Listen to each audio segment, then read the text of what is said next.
नमस्कार दोस्तों, हमारे चैनल के अंदर आपका स्वागत है। दोस्तों, शारदीय नवरात्रि आते ही लोगों के मन में एक अलग ही खुशी आ जाती है। नवरात्रि के दौरान हर कोई चाहता है कि माता रानी उनसे प्रसन्न रहे, माता रानी का आशीर्वाद उनके ऊपर बना रहे और सदैव अपने घर परिवार के अंदर माता रानी की कृपा बरसती रहे।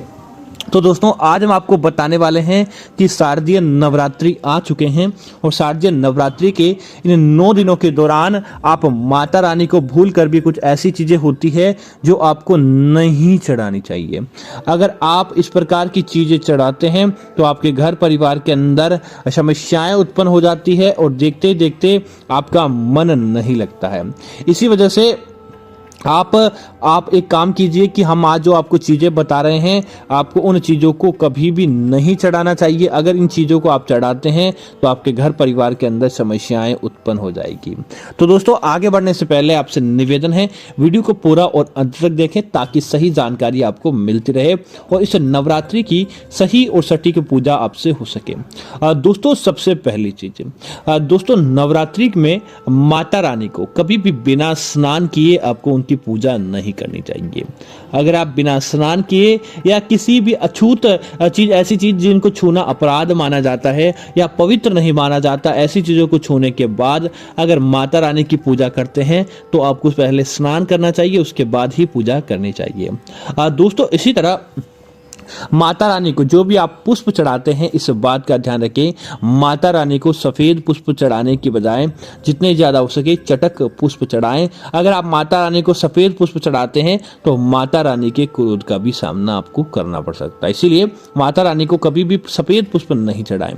दोस्तों, माता रानी को जो आप बर्तन पूजा के अंदर उपयोग में लेते हैं, जिस प्रकार से आप दीपक आदि जलाने के लिए जो चीज़ उपयोग में लेंगे, इस बात का आपको जरूर ध्यान रखना चाहिए। बर्तनों की पवित्रता सिद्ध होनी चाहिए, अर्थात कि उन्हें एकदम साफ स्वच्छ धुले हुए होना चाहिए। ऐसा नहीं कि बर्तन बासी हैं उसके अंदर ही आप दीपक जला रहे हैं।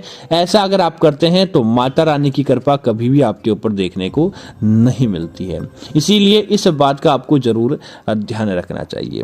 महिलाएं विशेष तौर से ध्यान दें, आपके मासिक धर्म के दौरान आपको माता रानी की पूजा करने से बचना चाहिए। उस समय आप किसी से भी बोलकर आप पूजा पाठ करवा सकती हैं, लेकिन उस समय आपको धूप दीप पूजक आदि करने से बचना चाहिए। इसी तरह ध्यान दें कि माता रानी की पूजा के अंदर अक्षत निश्चित तौर पर चढ़ाए जाते हैं, जिन्हें चावल कहा जाता है। अक्षत उसे ही कहा जाता है जिसका कभी भी क्षय नहीं हुआ हो। तो कभी भी माता रानी की पूजा के अंदर टूटे हुए चावल या फिर कणी जिसे कहा जाता है, 2 टुकड़ों में हुए चावल आपको नहीं चढ़ाने चाहिए। ऐसा चढ़ाने से आपको नुकसान तो कुछ नहीं होता है, लेकिन किसी प्रकार की कृपा देखने को नहीं मिलती, इसीलिए साबुत चावल ही आपको उपयोग में लेना चाहिए। दोस्तों, इसी तरह माता रानी को कई लोग नारियल चढ़ाते हैं पूजा के दौरान, तो इस बात का ध्यान रखें, माँ दुर्गा को आप नारियल जरूर चढ़ाएं, लेकिन सूखा हुआ नारियल आपको चढ़ाना चाहिए।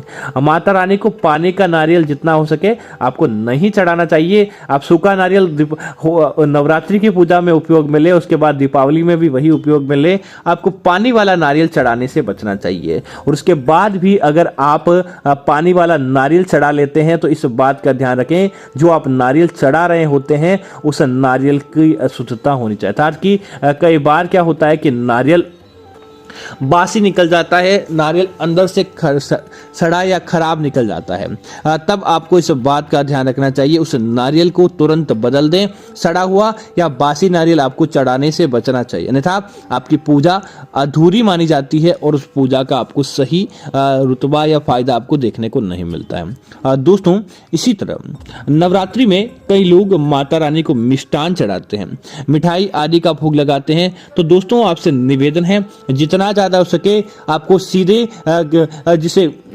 छेना कहा जाता है, मावा कहा जाता है, सफ़ेद मावे का ही भोग लगाएं। रंग बिरंगे मावे का या रंग बिरंगी मिठाइयों का आपको भोग नहीं लगाना चाहिए। जितना ज़्यादा शुद्ध होता है वह होता है छेना, अर्थात की सफ़ेद मावा, तो आप उसी का ही भोग लगाएं। आप अन्य कलरफुल मिठाइयों का भोग लगाने से बचें। अगर आप ऐसा लगाते हैं तो माता रानी की कृपा नहीं मिलती है और जो भी व्यक्ति इस प्रसाद को ग्रहण करता है उसे भी किसी प्रकार का विशेष फायदा नहीं होता। इसीलिए माता रानी को हमेशा सफ़ेद छेने का ही भोग लगाएं, बाकी मिठाई आपको नहीं चढ़ानी चाहिए। या फिर हो सके तो माता रानी को आप अपने घर के अंदर ही किसी प्रकार का मीठा बनाकर आपको उसका भोग लगाना चाहिए। दोस्तों, माता रानी को नवरात्रि के दौरान सुहाग की चीजें बहुत ज्यादा चढ़ाई जाती है। सुहाग की चीजें चढ़ाने का विधान भी यह है कि माता रानी आपके वैवाहिक जीवन को मंगलमय करती है, वैवाहिक जीवन की विपदाओं को समाप्त करती है और वैवाहिक जीवन के अंदर आने वाली तमाम समस्याओं को दूर करती है। लेकिन इस बात का ध्यान रखें, जो सुहाग की चीजें चढ़ाएं वह पहले किसी के द्वारा उपयोग में नहीं ली जानी चाहिए, और माता रानी को जो चुनरी चढ़ाते हैं वह भी एकदम पवित्र, फ्रेश हो और साथ ही साथ कहीं से भी कटी फटी नहीं होनी चाहिए, अन्यथा आपको उसका बुरा प्रभाव देखने को मिल सकता है। माता रानी की पूजा के अंदर दोस्तों लौंग के बिना उनकी पूजा ही अधूरी मानी जाती है।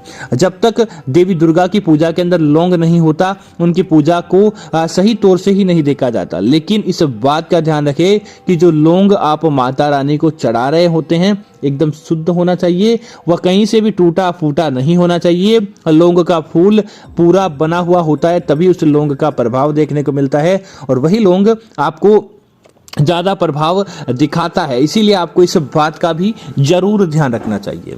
दोस्तों, नवरात्रि की पूजा के दौरान आपको जब आपके पास चमड़े की चीजें हो या चमड़े की चीजें आपने पहन रखी हो तो आपको पूजा करने से बचना चाहिए, क्योंकि नवरात्रि की पूजा करते समय आपको चमड़े की चीजों से जितना ज्यादा हो सके आप दूर रहते हैं तो ही अच्छा होता है, क्योंकि चमड़े की चीजा या ऐसी चीजें पहनने के बाद अगर आप पूजा करते हैं तो आपको उस पूजा का लाभ प्राप्त नहीं होता है।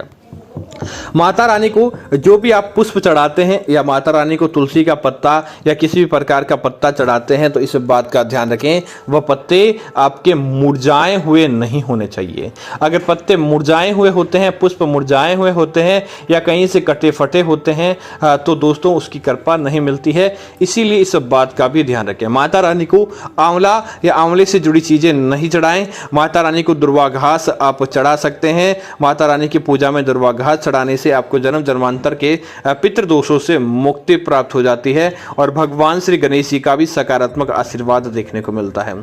दोस्तों, जितना ज्यादा हो सके आप नवरात्रि के दिनों के दौरान अगर आप पूजा पाठ करते हैं तो इस बात का ध्यान रखें, कभी भी अपने घर को खुला ही रखना चाहिए, बंद करके आपको कहीं नहीं जाना चाहिए, क्योंकि अगर आप बंद करने के बाद कहीं जाते हैं तो आपको विशेष कृपा देखने को नहीं मिलती है। नवरात्रि के 9 दिनों के दौरान आप जितना ज्यादा हो सके भक्ति भाव करें और इस बात का ध्यान रखें, नवरात्रि के दिनों के दौरान जब आपने अपने घर के अंदर माता रानी को स्थापित किया है, आपने कलश स्थापित किया है, तो उस समय आपको किसी भी प्रकार के घर के अंदर मांस, मदिरा आदि का सेवन करने से बचना चाहिए। आप घर के अंदर मांस आदि चीजें बनाते हैं तो आपकी पूजा के अंदर विघ्न माना जाता है और समझ लीजिए बिना चढ़ाए ही उसकी खुशबू माता रानी तक चली जाती है, जिसकी वजह से आपको कृपा नहीं देखने को मिलती। इसीलिए इस बात का भी आपको जरूर ध्यान रखना चाहिए ताकि आपको जो आप काम करते हैं, उपाय आदि करते हैं, उसके अंदर आपको फायदा मिले, न कि किसी प्रकार का नुकसान हो। तो उम्मीद है